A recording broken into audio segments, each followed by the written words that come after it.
Howdy, y'all. Welcome to The Rainbow Crossing, a podcast where Gen X and Gen Z discuss life's challenges and how we face them as queer people. We have these open conversations to foster a sense of community through different perspectives. My name is Julio Guzman, and with me is Daniel. What's up, Daniel? Well, we are filming this the day after the 2024 election. Yep. A little earlier in the week than what we normally film. Mm-hmm. You're heading out of town tonight. I sure am.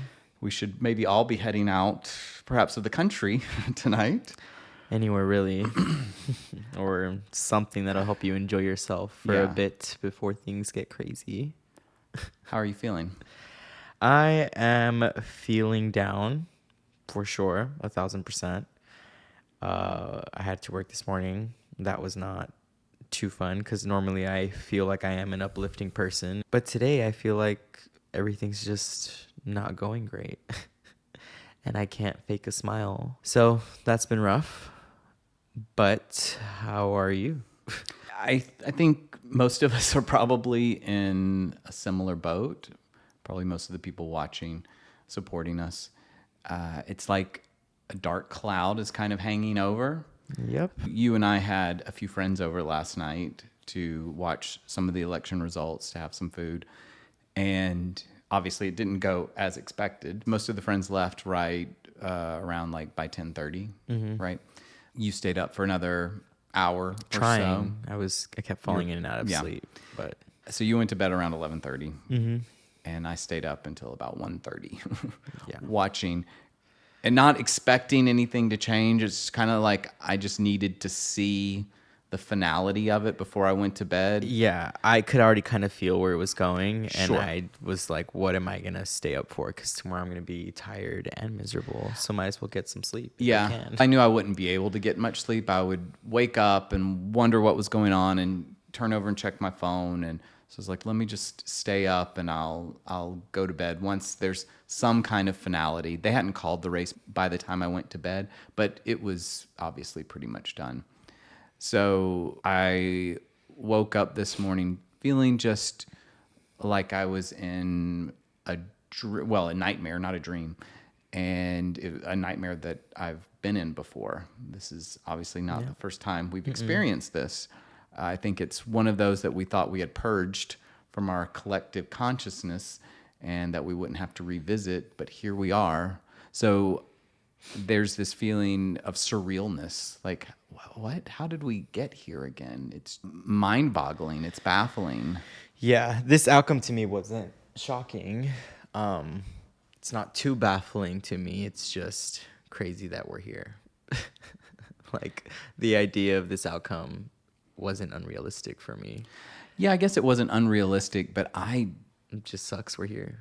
I honestly didn't think this was going to happen. I thought that there were enough people who were empathetic towards other people's plights, that there were enough people who cared about women's rights. There were enough people who cared about people who aren't rich white males that would do what I believe and you believe was the right thing. Sure, but sometimes you see them for a couple minutes, maybe hours, and throughout the day, and they could talk to you like everything's fine and have the same, like, oh, we get along great, the energy's great, and then they're voting for the complete opposite. And it's like, do you think about those people that you are having those good moments with throughout the day when you're voting, or do you just not really care and it's all fake? Yeah, I don't know, obviously, what goes through people's minds who vote for Trump. It's really hard to say. But I feel like, at least in bigger cities, everyone must know someone who you might get along with, or maybe you have that one gay friend that you do know. Are we just that gay person to you, or are we actually your gay friend? Yeah, there was so much on the line with this election, including, obviously, gay rights, trans rights, women's rights, immigrants' rights, and, of course, people who aren't directly impacted by that, as you said. They are not thinking about our rights. Their concerns are something other than that. This will come back to haunt them, I think. Oh, no, for sure. Something, we're all going to see it again, where it's like, oh my God, we shouldn't have done that, which we didn't. Yeah. We didn't vote for that monster. Yeah. But everyone else obviously did. And the collective consciousness of America right now is feeling a little racist, homophobic, and misogynistic. There's certainly a large swath of people who are those exact things. I think there is a large group of Republicans, not MAGA Republicans, who voted for Trump based on things other than the fact that I just don't like gay people or black people or Hispanic people. It doesn't make it any better, but it is really challenging to understand what someone's mindset is when I think I'm voting for the greater good, and it feels like they're voting for the individual good. Yeah. But we also think sometimes the greater good option to one of us is still not even a good option. I mean, one, she didn't do so well when she was running for president the first time. True. Number two, she was just kind of gifted and didn't have much time to prepare her campaign fully, as in President Trump, who he knew he was going to be the Republican nominee, and she only had 100 days. And even then, you can't just campaign for the presidency in that quick of a time, very last minute, and expect to have an outcome where someone who has devoted followers and devoted people who have been worshiping him like he's some freaking god for years, and then some, Yeah. that he's gaining as the youth becomes older and they want to feel powerful in whatever misogynistic, manly, powerful way. There's so many things she had going against her, and I think we understood that, but it definitely feels like a repeat of 2016. And of course, that's what a lot of the commentators were saying. The electoral map looked basically like 2016. Yeah. And what's the comparison between Vice President Harris and the person running in 2016? They're both women. So was that a deciding factor, perhaps? Her being a minority. Well, yes, but I Like- mean, first and foremost, she's a woman, For sure. obviously, and then add to that she is a person of color, of mixed races. Both of those things are going against her, obviously. For the vote? Yeah, Yes. 1,000%. A lot of people who voted the other way would feel very weird being in charge, a woman being in charge Of course. and taking over the country. They just can't get it through their head that that would be a possibility. Yeah. Matter of fact, a woman of color. Right. Then it's even more for people to not even be able to process that she's just a person as well. And if she's Yeah. qualified, she's qualified. You need to look past these things. Yeah. We do know that Kamala's resume is very impressive, especially compared to someone like Donald Trump, who, prior to being the president, had no political experience whatsoever. Like, her resume looks great as far as a potential 1,000%. candidate goes. A pretty great resume. And she was voted into office as vice president. So I'm sure a lot of people thought, well, maybe Hillary just wasn't a good candidate, or maybe people are past the idea, even though it's only been 8 years, that a woman can't be president. That side is just so anti-woke, so anti-progressive, that anything that doesn't look like a white male isn't going to get in office. And that is perhaps why Joe Biden did as well as he did 4 years ago. Sure, and everyone was also over Trump, so like tired of him at that point. So everyone Right. was just like, "We're doing it. Seems like a great choice." And then fast forward, problems. Obviously, things have happened. Yeah. And now I also think Kamala lost a lot of her vote because she wasn't listening completely to a huge portion of her audience in regards to asking for a ceasefire. The whole thing of her not supporting a ceasefire and to stop sending them more arms, Yeah. that affected a lot of states in their votes. Pennsylvania, I knew that was a big issue. That's why she lost a lot of votes there. Same thing with Georgia. And those two places, at least like 38% of people said would have supported her if she called it done. Yeah. I don't know how many. I feel like it's more of a Gen Z issue than perhaps a Gen X issue. I don't think Gen Xers were necessarily voting on Gaza, but Gen Z often probably were. So I definitely think that you're right. I think that she didn't, because she only had 3 months, basically, didn't have time to really boil down her policies and to really be able to listen and see what her constituents wanted. I think if she had, if they had more time, that maybe her mindset on that issue might have changed or at least softened to a degree. I don't think leaning more left would have necessarily gotten her more votes. Yeah, but we're not asking her to change her policies and stuff. We're asking her to just stop funding a war. There's a difference. That's not leaning too left. That's us. But that's part of U.S. policy is supporting Israel. So that is a change in policy. It's not necessarily leaning left, but that in general was also an issue. Just kind of trying to go down the middle and be more moderate. But that's not what we need from a Democratic nominee. From a Democratic nominee, you need the people who are willingly standing Democratic saying, hey, this is what we want from you. You will get all of our support if you just give us what we need. And I don't think she was giving all of them what they need because we've seen the numbers. I mean, from those numbers going from Joe Biden being way better in a lot of more states than she was when she's a younger candidate, like she could have just maybe given us what we wanted. And then it would have probably been a different outcome, but we can't live in that what if mindset. We're accepting what has happened. And no, but I do think it's important to talk about that why she didn't succeed. And I don't think we can boil it down to just one or two things. Although I do think being a female of color probably is at the top of that list. But I think that people were voting on other issues like the economy. Like I heard that a lot on interviews. Sure. And people thought that Biden's economic policies had sent us down the wrong path. I disagree with that. We're still recovering from what Trump did. Like this is all still catch up. And a pandemic. Like for anyone who has worked in any kind of industry that produces a product, as I was at the time of the pandemic, we know that cost of supplies went up during that period of time.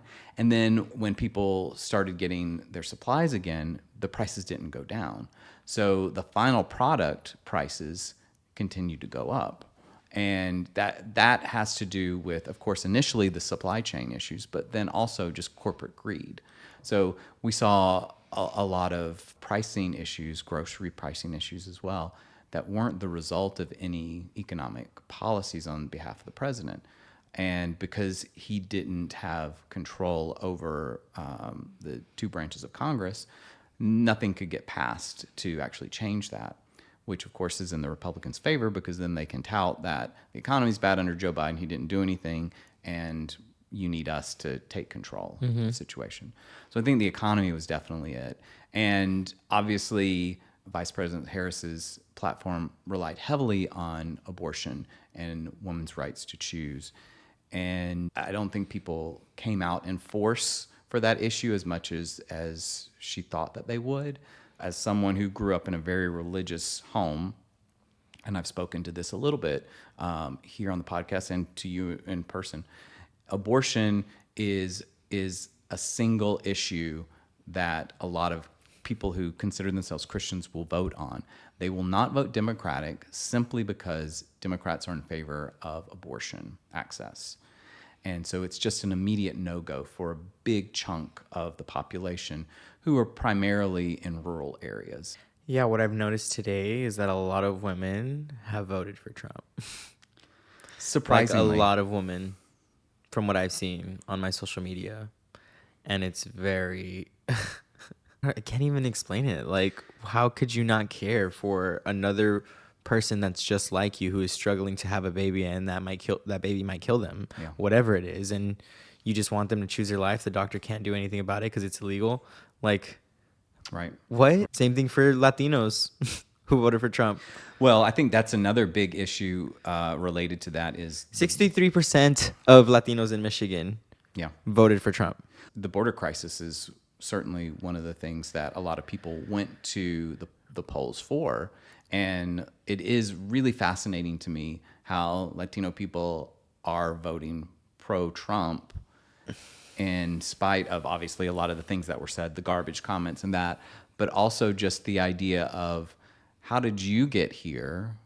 What generation of American are you? Like at some point, one of your ancestors came over here, maybe just in the last few years, and It's that mentality of I've climbed my way up the ladder. Now I'm going to pull it Exactly. up so nobody else Exactly. can It's do it. so shady and rude and disrespectful, and it's like almost like you're forgetting where you came from and why you came to this place. Yeah. Like what? Yeah. It's just not okay. Yeah. Like this man doesn't love you. This man doesn't care about you. If anything, he probably thinks disgusting things about you and will probably call you garbage because his party already has. Yeah. And there's multiple different things that he has said about any ethnicity Yeah. and anything that's different from the average white male. So what are we doing? Voting for them? Are you hating yourself at the moment? I mean, again, to me, it all boils down to I'm going to vote, if I'm a MAGA Republican or just a Republican in general, I'm going to vote on issues that only affect me, that For only sure. benefit me. I'm not going to consider what the effects are on anybody else, on his potential policies. The other stuff, it doesn't affect me. I'm not a woman. I don't care about abortion access, et cetera, et cetera. Most of those people are upset about how cost is right now and your gas prices and all that. Yeah. And how much they're paying for taxes and getting little back. We're still under Donald Trump's tax plan that was effective until 2025. Right. And then once we're here at 2025, guess what? He's still in charge right on time to do whatever he needs to do. And then he's going to end up telling us, oh, I'm just fixing what Joe did. I'm rebuilding, blah, blah, blah, blah, blah. But no, he's going to tell y'all that, and y'all are stupid enough to, sorry, I don't want to call y'all stupid, but if you are believing this, then maybe they're dumb enough to believe that it's all Joe's fault. It's all the Democratic Party's fault. When in reality, this has all been happening because of Donald Trump, and we waited 4 years and we were trying to recover from that, and now he's in charge again. So it's going to happen again, and probably even worse when it comes to your money. And then who you're going to blame? Who you're going to be dumb enough to blame? The Democratic Party. Yeah. Yeah, despite the fact that we have record unemployment right now, gas prices are really low. Currently, the stock market is performing very strongly. So a lot of economic factors are pointing to the fact that our country is doing well, and we are the number one recovering economy from COVID in the world. Mm-hmm. So we are doing comparatively very well. I understand individually, home to home, we've got struggles with grocery bills. I get all of that. Is that a Joe Biden issue? I don't think so. I don't think so either, but everyone seems to think that it is. Yeah. And that's where the problem is. And that's why we are where we're at today. Right. And the keys are about to get handed over to the same guy who caused it. And he's going to act like he's cleaning it up. But in reality, he's just picking up where we left off from whatever he did the first time. Yeah. You alluded to it earlier, but the youth vote largely went to Donald Trump. Surprisingly, the 18 to 29-year-old vote, 61% of that group voted blue in 2020, and only 52% of that voted blue in 2024. So that's a pretty steep drop off for what we normally consider to be a very safe Democratic voting age bracket. And I don't know what the reason for that is. It could be everything that we've just discussed. I genuinely feel like it's the genocide. But I genuinely feel like that's the main part for the youth people. Perhaps. From what I've been reading, listening, observing. I think that that's the issue for the Democratic-leaning youth, but there's this other group that I think has gotten pulled in by the Joe Rogan types, for sure. the Elon Musk types, Andrew Tate types of guys who are just spouting, as we were saying earlier, this misogynistic views that men should just take what they want to take. And why do we continue to have this woke ideology where our Disney movies are now populated by gay people and women leaders and all of these different things, and straight white men have expressed that they feel left out, especially by the Democratic Party. They feel underserved, and you've got this group of people who are saying, you guys, you should inherit the earth. Like, you're the best thing that ever came along. It's time to reclaim this power. I can't remember completely what was said in the Bible, but I do remember this service that I was at when I was younger. And it definitely talked about how before the world ended through crisis coming, that there would be a lot of imposters and a lot of people claiming to be some Yeah. guy that needs to be worshipped and promise you all these things and whatnot. And it feels a lot like what Trump is to a lot of people Yeah. in my eyes. It's like, why are people who are allegedly Christian and reading the Bible? I'm sure the story's in there somewhere, whatever it says it's Yeah. supposed to happen, but why are we worshiping or holding someone to that kind of standard who thinks and tells you, oh, we're going to stop abortion and do all these things to help the Christian values, but anything that that man says is not Christian like Yeah. at all.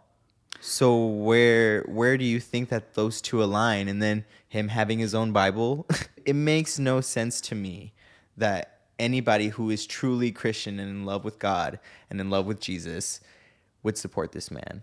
It makes no sense. It is mind-boggling. I agree. I will say, as someone who was very religious and whose parents still are very religious, who grew up in the church, went to the church for many years, that the church really appeals to uneducated people. And I don't say that to be mean. And I think that religion and spirituality is very important in our lives. And I'm not saying that it shouldn't be, but it definitely draws in a lot of people who are uneducated.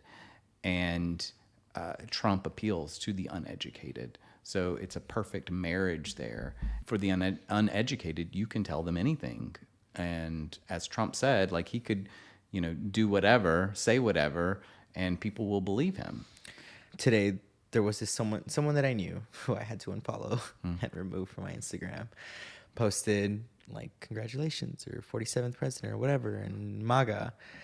And they've been quite, I kind of knew that they were Republican-ish, but they were around a lot of gay people, all the time. And there'd be moments where they'd feel some insecurity about themselves at times. And who are the gay people uplifting you, telling you you're worthy because you are and you're capable of all these things. We're showing you the light that you are, that you need to see in yourself. Yeah. And I've seen their mindset change in a good way from experiencing a lot of gay people. It just becomes a little heartbreaking when you see them post something like that. And it's like, hey, what? Like, do you not care about the other girls that you know? Do you not care about all the gays that you know? Like, where is this coming from? Like, we've had multiple great times together. And then we started feuding a little bit. And they talk about, well, there's going to be sadness either way. Like, if we were to lose, we'd be feeling the same way as you would. And I'm like, straight people would be sad because of their ego. We're sad because it's our rights. That's why we're upset. We're upset because something is actually attacking us, while y'all are just upset that your president nominee didn't win. Yeah. And then y'all would also be the ones to be like, it was rigged, blah, blah, blah, blah, recount. And when we lose, we're adapting and trying to move on and do better. Yeah. We've accepted what's happening, and we're going to grow from it and be better than what you decided to be. But don't come over here saying all those things when you're acting completely different. And then I'm like, it's definitely an ego thing that comes from that sadness. Or you think, then they're like, no, it's not an ego thing. It's a Christian thing. And I'm like, what is Christian about him? Name him. That's a great question. And I've asked that to people. I've asked that to my mother, and there was no response. So questions, I need answers. And then they hit me with we can go back and forth at this all day. I'm like, you didn't still give me an answer. Like, you're just copying out at this point. Yeah. But I love you and I hope we can still. And I just said, yeah, wish you the best. And then I unfollowed and moved on because I have no time for this. Like, you're not going to see me as a person or see the people in the community who have lifted you up when you haven't seen the brightness in yourself. Yes, I went through a lot of that unfriending, unfollowing in 2016. And I pretty much purged all the Trump supporters. Well, because a lot of people weren't really talking about it. A lot of people right now weren't like, oh, Trump, blah, blah, blah. Everyone's just quiet. Yeah. And then they win, and then you just see them all come out, and it's like, oh, right. This is where y'all been. Y'all been hiding in the shadows. Right. Which the people who were running polls prior to the election were trying to account for that. In 2016, that's why the Hillary polls were off, because people weren't talking about Trump. But then we had the Biden years and leading up to the Biden election where they were out in full force for Trump again, those who fully supported him. It seemed like that maybe this time around, because they had been given permission to support Trump, that maybe there was more support for Harris than Trump. But it turns out they had kind of receded back into the Trump closet, or Trump had actually managed to gain more supporters. And I think that's the one thing that a lot of people had thought, that Trump hasn't gained more supporters in the last 4 years since the last election, that if anything, he's lost it by January 6th, and then the 34 felony counts, and et cetera, all of these things surely has pushed people away. I also just think a lot of people didn't vote. I don't know what the numbers were, especially compared to the last election. I feel like a lot of new people voted, but I feel like a lot of people who usually vote didn't vote. I don't know where the apathy came from, given that we've all experienced this Trump presidency before. If they felt like we had it under control. It was a close race in a lot of these swing states, particularly, just as it was 4 years ago. So it baffles my mind as to why anyone would sit this one out. I do think what Trump managed to do, I don't know how he did it, but reaching the disenfranchised, reaching the Latino men, the black men, the working class people, he's found a way to connect with them. I'm pretty sure it's from like Twitch and like a bunch of other like side service streams where there are a big popular community with some influencer or The Jake Paul, or Logan some Paul streamer. That's what I'm types. saying. It's Yeah. a specific type of guy Yeah. with a specific type of vibe, and they come from all different cultures. And he aligns with them, and they align with him. Yeah. And that's how it's been going. So what do we say when our friends who didn't vote or voted for Trump, they don't understand why we're upset? Well, they've usually never been discriminated or have been a minority to feel some type of discomfort in a way. I feel like they mostly just live a life where, oh, I don't have this, but I have what I need. And sometimes I feel like they don't see what they have is already great, and that there's someone else around them that doesn't have that same thing, but they see other people trying to help the people that are minorities, and then they're like, why am I not getting any help?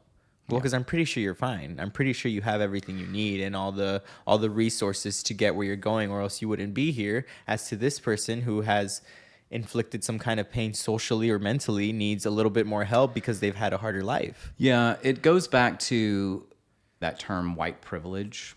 I remember hearing my dad repeat that, and he said, white privilege? I didn't have any white privilege growing up, because he was relatively poor. The privilege isn't I had a lot of money coming up. The privilege is I don't get stopped by a cop for the color of my skin. 1,000%. And you don't understand what white privilege is because you've always gotten it. If you're a white man and you lived a life as a black female, you would very quickly understand what a life of privilege really is. I was raised to basically be scared of the police. Sure. Like that's all I remember. I didn't even notice that I was scared of the police because it was just like a normal thing to me until my friend who I was driving with, there'd be a cop behind me and he would see me tense up and he's like, why are you getting scared? And I'm like, I don't know. I mean, there's a cop behind me. And then he's like, yeah, but why are you scared? Obviously my friend was white, so he didn't get it. Mm-hmm. But that really clicked things for me where I'm like, my mom gets tense behind a wheel for a lot of reasons. My mom came to the States 30 years ago, and there was just a thing where, sometimes you just feel these things where you might have everything taken away from being a person of color, and that the thought of that just lingers when you see things like that pop up behind you. Yeah. And that was brought to me from seeing my mom clench up, and I'm like, okay, we have to be like on our best behavior around cops, period, or else something might happen. And a lot of people don't understand that, and that's something that I had to let go of, and I have let go of it. Now I'm not scared anymore. Yeah. Well, we should be, because one of the things that we should be talking about is that Trump wants to give immunity to the police. Like it's insane. Like, yeah. I guess I'm just going back and forth from being scared to not scared to scared again. Yeah. And that's what we'll just go with. As a white person, like Oh, you're fine. well, I've had multiple people because I posted some things myself. People have reached out to me and how are you doing? And basically I was like, I'm upset. I'm numb. But I'm white at the end of the day. I personally am going to be fine, but that's where I practice my empathy. That's why I do vote the way that I vote because I care about more people than just myself. And you've recognized your privilege. Yes, 100%. I don't know when that light bulb came on in my head. I think it was probably in college. I think that's why a lot of Republicans are afraid of college education, is because it does open people's minds up to other cultures, other types of people, other lived experiences that go beyond what you have. And it makes you realize that you do have privilege as a white person. Just because a person of color is getting a piece of the pie doesn't mean that a white person is going to get any less of the pie. You still get your piece of the pie. And that concept baffles white people. They're afraid that their slice is going to get smaller or taken away from them. But ironically, it is the people of color, especially Latino men, who allowed them to get Trump back into office this term. We're all just going to have to stick together. I don't know what else to do. That's all I've been thinking about. Yeah. Is that we don't know what the future holds. I mean, we kind of know what the future holds because we've already been through this. Right. And he's also told us what he's going to do. So the signs are there. Right. I mean, he told us last time what he was going to do, and then he didn't do much of it, but he definitely put us through hell. It seemed more threatening than promises of whatever he Well, was promising back then. Also, wall. last time he did surround himself with some people who were trying to protect democracy, who weren't all yes men, who were doing things like hiding papers so he wouldn't sign them, who were whispering in his ear to try to sway him one way or the other. And as someone who has worked for a narcissistic sociopath, Name him. I'm joking. I have an NDA, actually. I've lived that professional life, and I understand what it's like to try to steer someone down the correct path. And I don't know that Trump is going to have those kind of people this time around. Yeah, it seems crazier. This time feels more unhinged. Yes. So that's why I posted what I posted, because it feels like we should buckle up, not in like an intense way, but like we need to start being more aware of our surroundings at all times, just going forward because of whatever's happening. Right. And we also need to be there for one another at all times. Yeah. You need to have somebody who can be at hold, who can be by you, whatever it is, because hate and racism has overflown in America. Right. I remember after 2016, the racists particularly were very emboldened, and things were happening even like in Austin, or like right outside of Austin, which obviously is a very blue, left-leaning city. But I recall that a hangman's noose had gone over the branch of a tree in front of a black family's home. Mm-hmm. Which, what year are we in if that's happening? This isn't the 50s. Yep. And then when COVID happened, a lot of Asian people getting punched in New York. Multiple cases of Asian women getting punched. Yes. And that all stemmed from Donald Trump's words. 1,000%. He put that into action, and of course doesn't take responsibility for that or anything. That's why I have the mindset that I have. Yeah.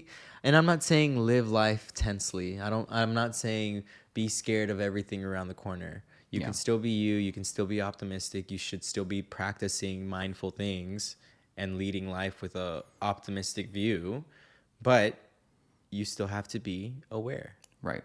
Of what's happening around you and what's happening in your city and what's happening in your state. Like, you just have to be aware of all things. Yeah. So we can hopefully stay on top of everything that's going to be chaotic and manage it with peace. Yeah. I mean, that's good advice at any point in time, but now more than ever, it certainly is important. And I think it's important that everybody takes a moment. By the time this airs, a week will have passed since the election has happened. So a lot of people will have gotten used to it. But take the time to feel your feelings. Don't drown in your feelings, but definitely go through the emotions, go through the disbelief and the grief and the anger, and get through all of that. But at some point in time, we got to get back to work. Yeah. And your dreams and goals still don't stop. You still Right. have to create that future that you want. Right. Like, I mean, today I was depressed AF. I mean, I'll be fine tomorrow and Yeah. probably tonight. And also after I smoke, maybe. But what I'm saying is, okay, I've accepted what's happened. I'm not going to sit around and be miserable the next 4 years. Yeah. I'm going to still be building what I want for myself and what I want for the people around me, whatever that looks like. Right. Unfortunately, there's going to be a lot of fatigue and exhaustion right now. I mean, it hasn't even been 24 hours, and so we're very fresh on this, and so we're both pretty beat right now, as I'm sure half of America is, and perhaps most of the world is right now. Oh, yeah. I feel like more of the world is disappointed with America than America itself. Yeah, yeah. But give yourself some leniency, let yourself feel the feelings, and practice a lot of self-care. But don't forget that there is a whole community out there who will be there for you and that needs you as well. And, this goes back to the idea of happiness that we talked about a couple of weeks ago. And how do you be happy? And that's by helping other people. That's one of the key ingredients. So one of the best ways to kind of get over this hump, I'm sure, is to get back out there, to be that support system for somebody else.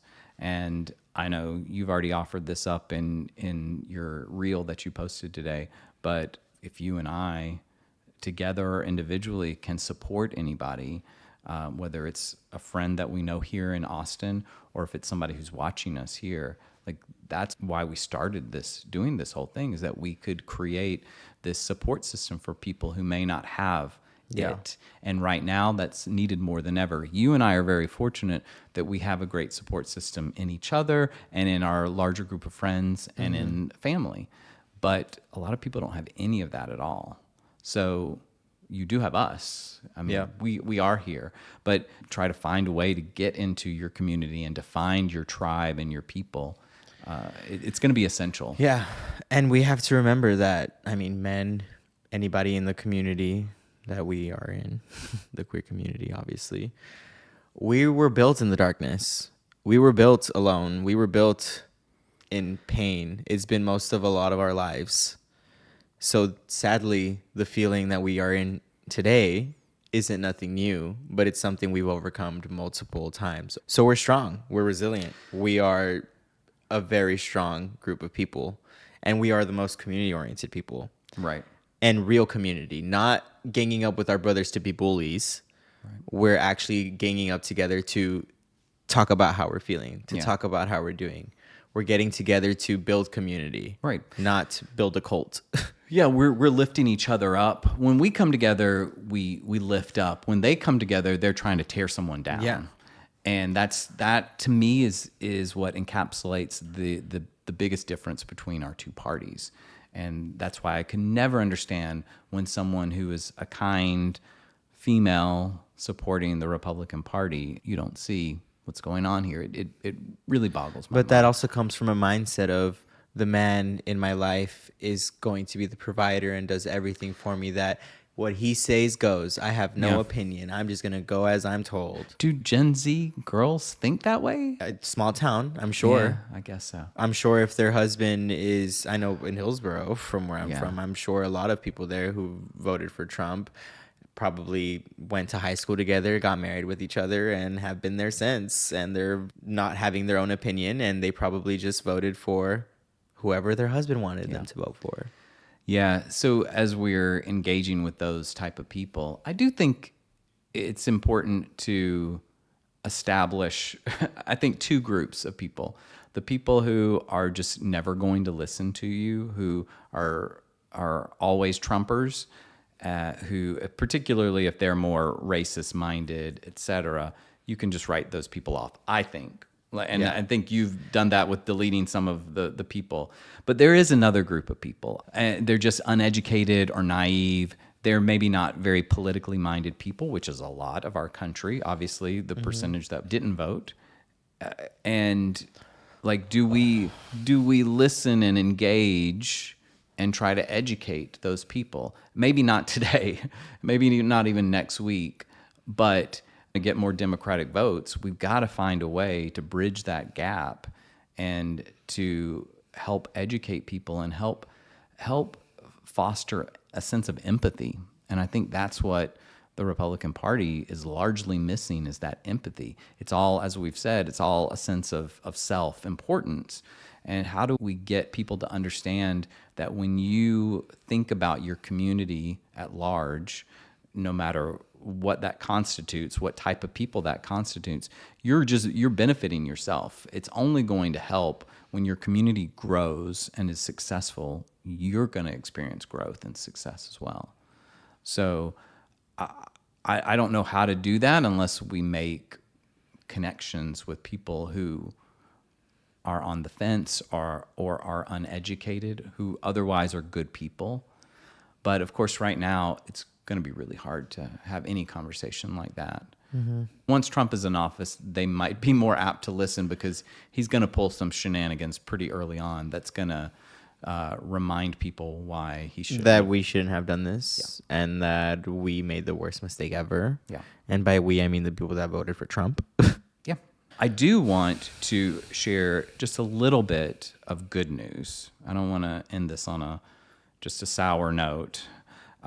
There were some historic Democratic wins last night. Josh Stein was North Carolina's first Jewish governor voted in. Julie Johnson is the first openly LGBTQ member of Congress to represent Texas. Lisa Blunt Rochester is the first woman elected to Congress to represent Delaware. Mm-hmm. Angela Also Brooks is Maryland's first black female senator, who, along with the last senator I mentioned, Senator-elect Lisa Blunt Rochester, that will be the first time that two black women have served in the Senate at the same time in the Senate's 235-year history. That is insane. Yeah. Andy Kim is New Jersey's first Korean-American senator. And then Sarah McBride is the first openly transgender member of the U.S. Congress from Delaware. Well, congratulations to everyone. Yeah. And all the culture that's being added to America and the seats of Congress. Yes. Yeah. Because we need more. We do need more. We are a diverse country. And our Congress needs to reflect that. Yeah, absolutely. Our representatives should reflect what the country looks like. And I know that. And it doesn't look like 170 to 90-year-olds that are all predominantly white male. Right. That's not what America looks like. Right. Right. Sorry to bust your bubble if you think it does, but it doesn't. Yeah. Even me as a white man, I don't feel like they're representing my interests. I feel like they're representing the billionaires' interests and the mega corporations' interests and the NRA's interests. Mm-hmm. But me, I don't think so. No. Well, I could talk about this all day because I know. I know. It's something that we will be talking about for a long time to come. We're not typically very political on the podcast, but we are political in real life, and you and I have these conversations very regularly. I'm always hesitant to talk about it too much on camera just because I don't want to seem uneducated, but I realized after last night that I am far more educated than the vast majority of our country 1,000%. in this area. And I don't mind coming off uneducated because at the end of the day, we are human and this is the learning experience and you're learning every single day. Yeah. And sometimes what you think might be true might not be true. It's what you choose to do with it. It's do you choose to believe that you're still right when you're not, or do you choose to be like, oh, I was wrong. I'm accepting that. Moving on. Now I know. Yeah. That's that easy, people. It should be that easy, but it's not for a lot of people. It's not. But I'm telling you, it really is that easy. Yeah. Yeah. Well, we will continue to share the good news, the positive news, the uplifting news, and we'll try to continue to make an impact with our local community, with our online community. And I hope that our listeners, our viewers, will continue to do the same, will fight through the anger, the depression, and find a way to come together. In a better, uplifting way, Right. not a more negative way. Correct. Because we can't just be the same as them, just in a different color. Yeah, I don't think we've got it in us to be No. the same as them, No. which is why we are a part of this party. Yeah. Well, this was a good conversation. This was cathartic for me, and I hope it's cathartic for the audience. I needed to get Yeah. this out, so thank you, Julio, for Of course. having this conversation. Thank you. And thank y'all for listening. Yes, And we love y'all. we do. We sure do. Give us a like, a comment, subscribe, and we'll see you next week.